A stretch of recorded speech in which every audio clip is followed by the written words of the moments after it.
스폰서님과 관계가 안 좋을 때는 어떻게 해야 되나요? 파트너와 소통이 안 될 때는 어떻게 해야 되나요? 관계에 문제가 되는 것들의 첫 번째는 인식이에요. 관계를 어려워하시는 분들이 관점이 바뀌지 않아서 그런 경우가 많아요.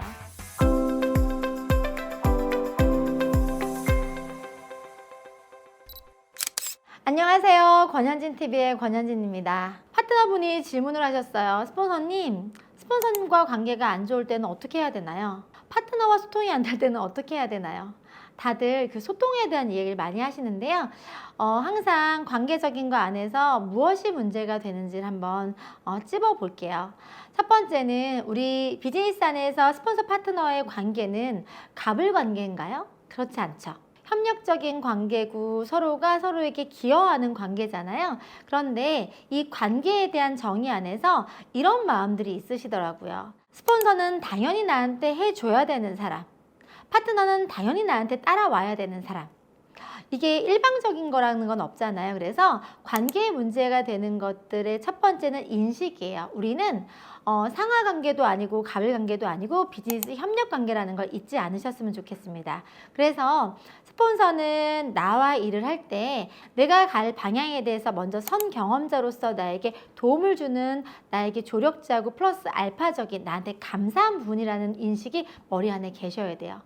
반대로 스폰서가 파트너하고 소통을 할 때 내 말을 듣지 않아. 왜 그러지? 라고 하면서 일방적으로 뭔가를 주도하시려고 하시잖아요. 우리는 모두가 성인이고 비즈니스 관계 안에서 따라야 될 모습을 보여주신다거나 기여하는 모습을 보여주셨을 때 그 스폰서라는 용어에 맞게끔 관계가 형성됩니다.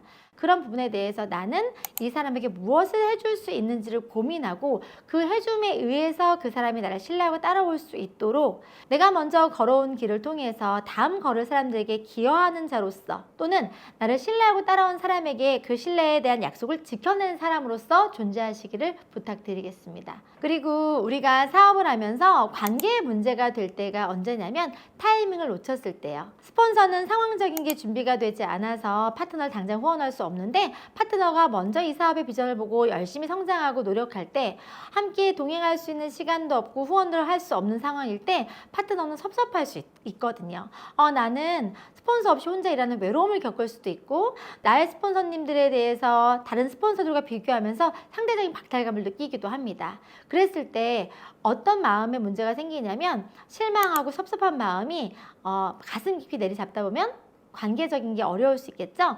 그럴 때 이런 문제는 발생할 수 있어. 하지만 이 문제에 대해서 해결하는 능력은 각자의 마인드와 연결되는데요. 첫 번째, 스폰서가 준비되지 않았다고 이해해주는 파트너의 마음이 필요합니다. 우리는 평생을 함께 갈 동반자이기 때문에 그 사람이 준비되지 않은 상황에서 의도하지 않았던 나에게 줄 수 있는 어떤 피해나 소외감, 외로움은 그 사람도 그런 마음을 주고 싶어서가 아니라 상황이 안 돼서 못했을 수 있거든요. 그러면 이 사람이 상황이 될 때 나를 도울 수 있는 조력자라는 신뢰를 가지고 기다려줄 수 있는 마음이 무엇보다 필요합니다. 마찬가지로 스폰서는 내가 그 타이밍을 놓쳐서 파트너에게 그런 감정적인 거나 또는 어려움을 줄 수 있잖아요. 그럴 수 있어요. 왜? 이 일에 대한 성격을 잘 모르고 우리는 모두가 시작하면 다 신생아, 신규이기 때문에 그런 것까지 멀리 내다볼 수 있는 능력은 사실 없습니다. 그렇기 때문에 그런 스폰서가 나중에라도 그런 부분에 대해서 깨달음을 얻었을 때 내가 나의 파트너한테 이런 역할을 해줬어야 되는구나. 스폰서는 그걸 인정하시고 파트너에게 어떤 마음으로 표현하셔야 되냐면 그럼에도 불구하고 혼자 정말 멋지게 해놓은 거에 대한 감사하는 마음. 우리는 관계라는 건 서로가 필요하고 기여됐을 때 지속할 수 있습니다. 비즈니스 협력 관계이기 때문에 비즈니스상에서 서로 도움을 주고받을 수 없는 관계라고 하면 그 관계가 지속하기가 어려워요.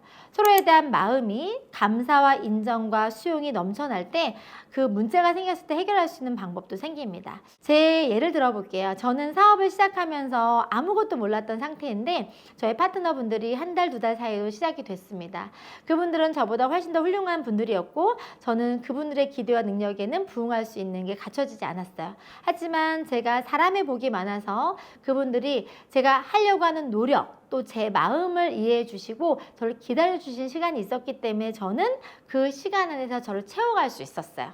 그리고 그 마음을 저는 느꼈기 때문에 그 신뢰와 기다림에 보답하고 싶은 약속을 지킬 수 있는 사람으로서 존재하기 노력했기 때문에 지금의 모습이 있습니다.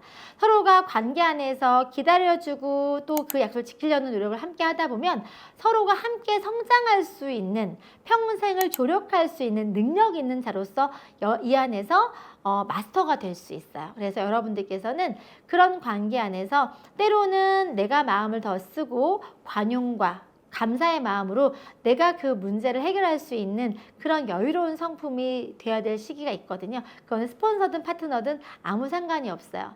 또 하나, 여러분들 만날 사람이 없어요 이렇게 얘기하시는 건 여러분들이 그동안 살아온 방식 안에서, 관계 안에서 여러분들 주변에 베푸는 사람이기보다는 조금은 이기적이고 조금은 개인적인 관계를 많이 이어오신 경우가 많더라고요.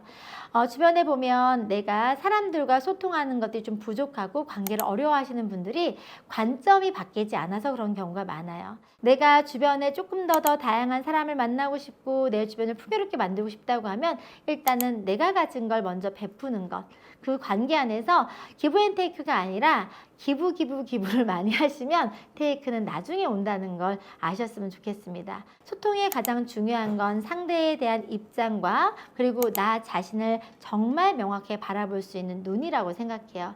늘 모든 문제와 상황 안에서 그 문제를 해결하거나 그 문제에 바라보는 관점과 능력은 나에게 있다고 보시는 거예요. 그래서 나부터 먼저 그런 상황에서 그런 바꿀 수 있는 힘과 능력을 갖춰보시는 건 어떨까요?